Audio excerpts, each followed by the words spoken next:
I know our family is struggling with debt right now. If you get married, we can pay off the debt with the wedding contribution from your spouse's family. You're 18 now, old enough to marry. Marry Freddie." In other words, I was being told to marry that overweight man named Freddie. All for money. For a moment, I thought it was utterly unreasonable.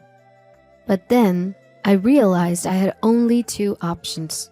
Either plunge into a hell of debt by refusing to marry or spend my life with Freddie. As these were the only choices swirling in my head, I remembered something.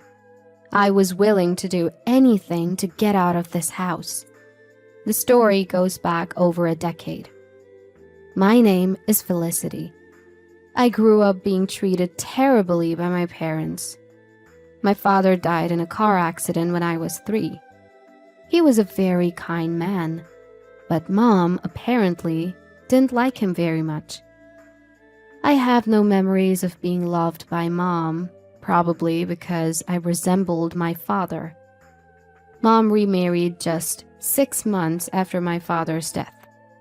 According to her, she had been involved with my adoptive father even when my father was alive. Mom and my adoptive father, who had betrayed my kind father, treated me horribly. I was treated as if I didn't exist, and my pleas were always ignored.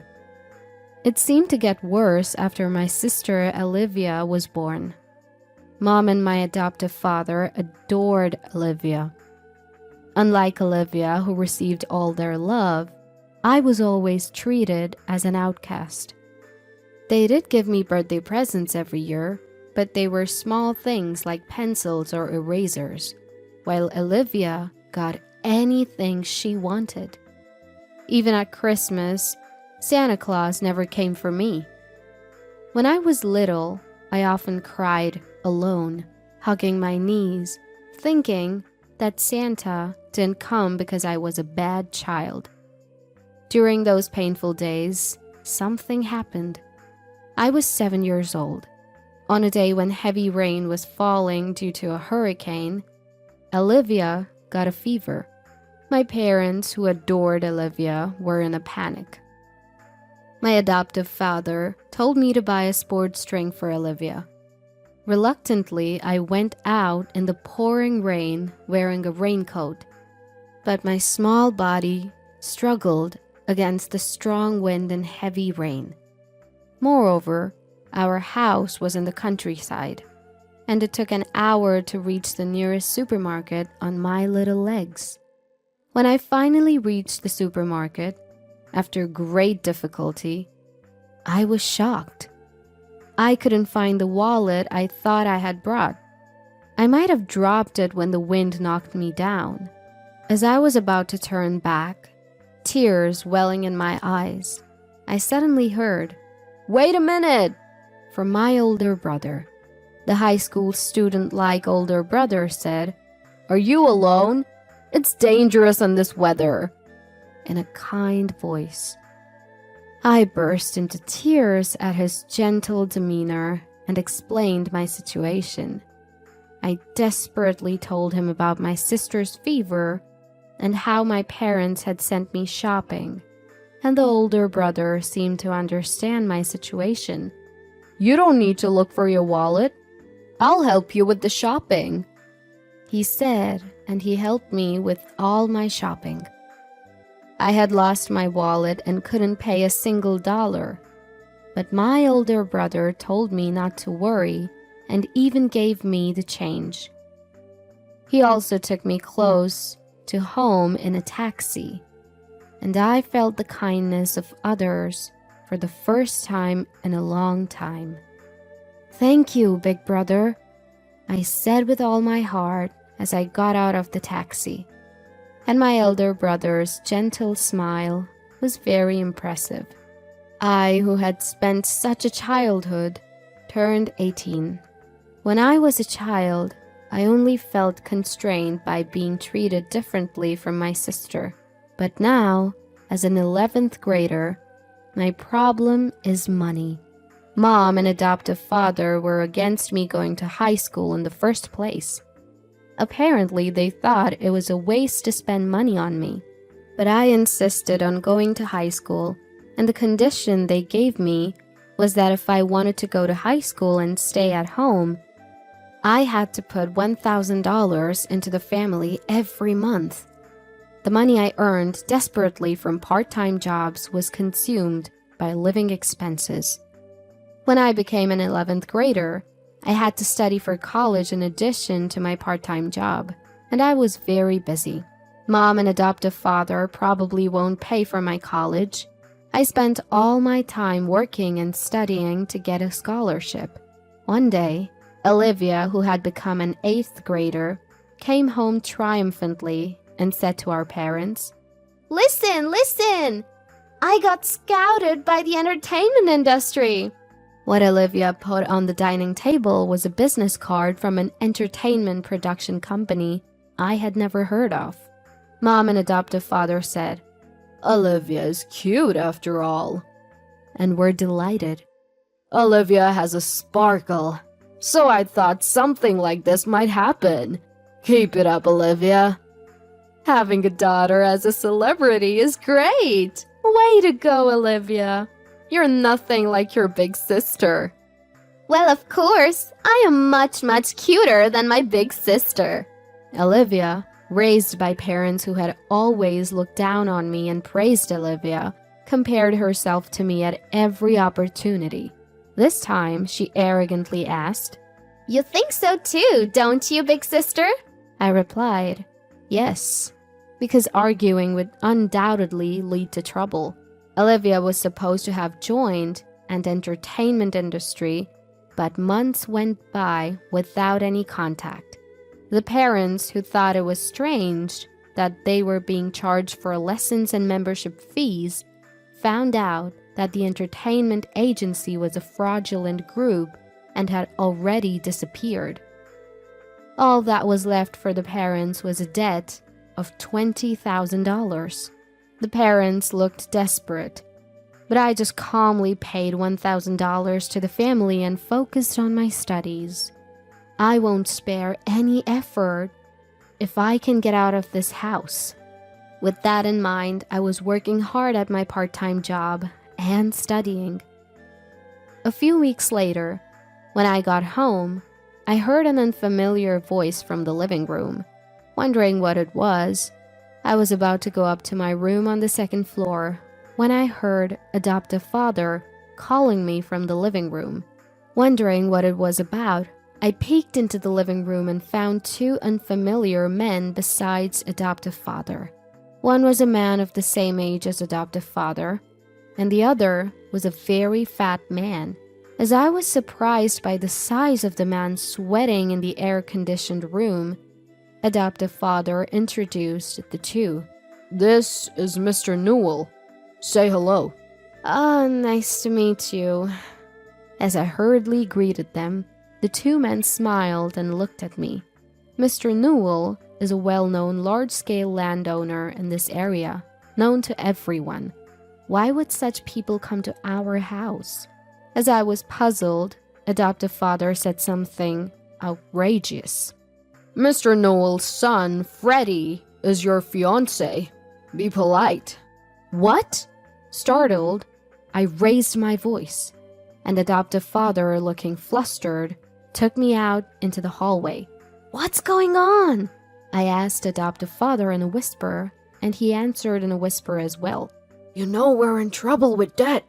If you marry, we can pay off the debt with the wedding contribution from their family. You're 18 now and can marry. Marry Freddie." In other words, I had to marry that fat man Freddie for money. I thought it was utterly unreasonable for a moment, but I realized I had only two choices. Either reject the marriage and plunge into debt hell, or marry and live with Freddie. As those were the only two options swirling in my head, I remembered I was willing to do anything to get out of this house. "Are you done talking? What do you think, Felicity? Will you marry our Freddie?" Mr. Newell, who had been waiting in the living room, asked me anxiously. I answered with a smile.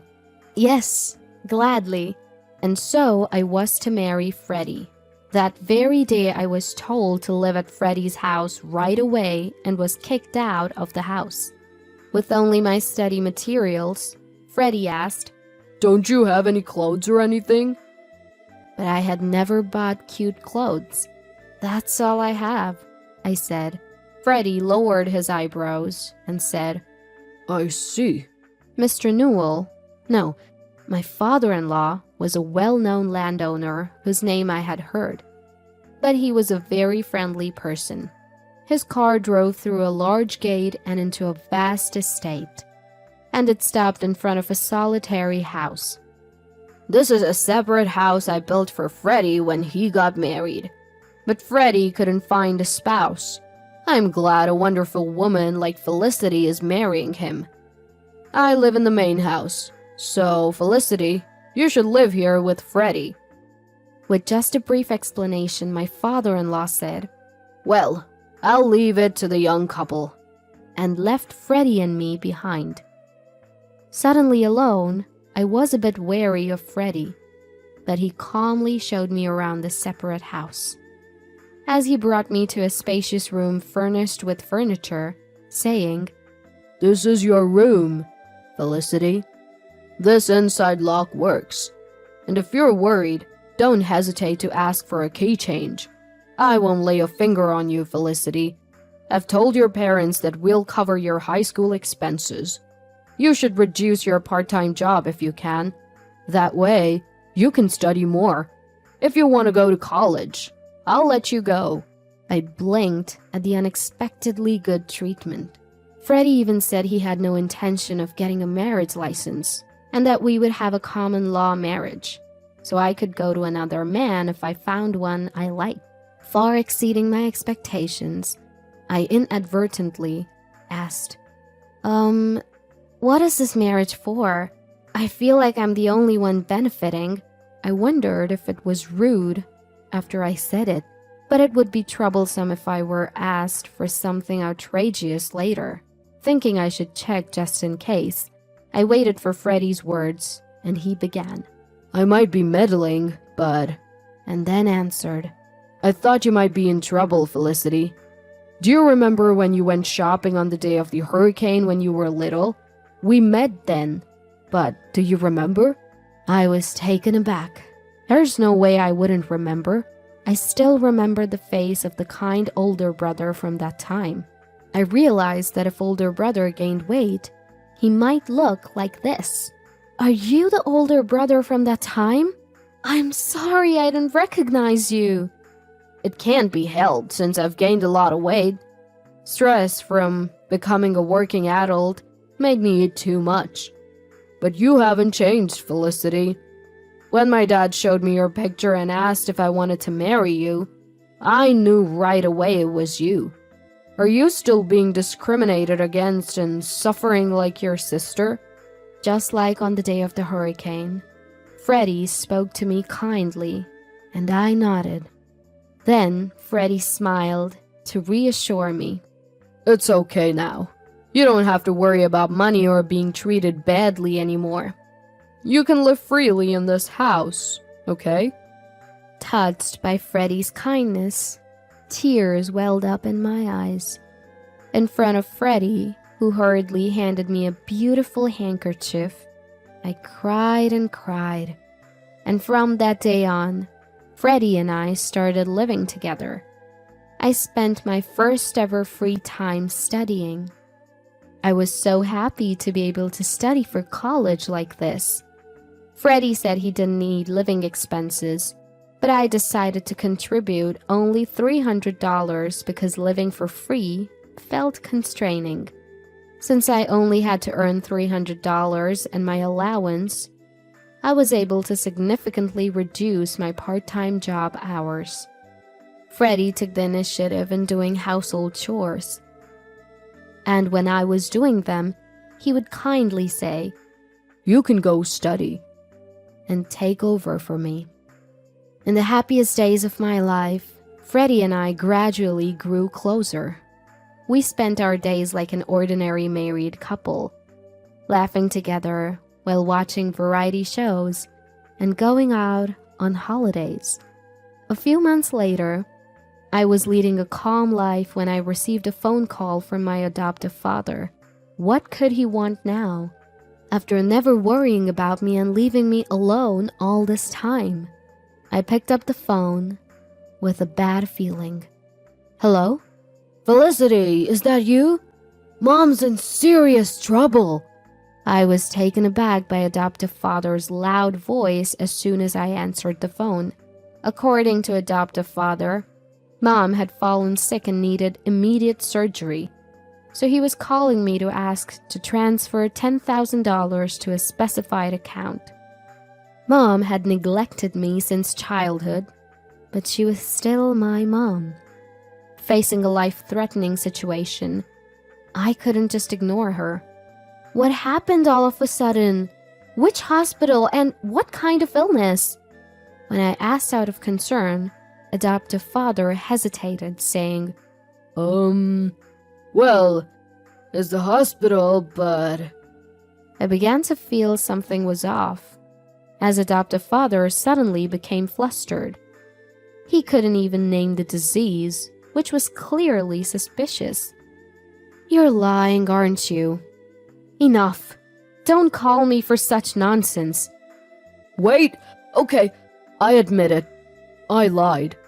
The truth is, I had an accident recently, and I'm being billed $10,000. According to adoptive father, he had crashed his car the other day, and the person he hit was a scary guy. He was now being billed $10,000 for repairs and medical expenses, and he claimed he couldn't pay.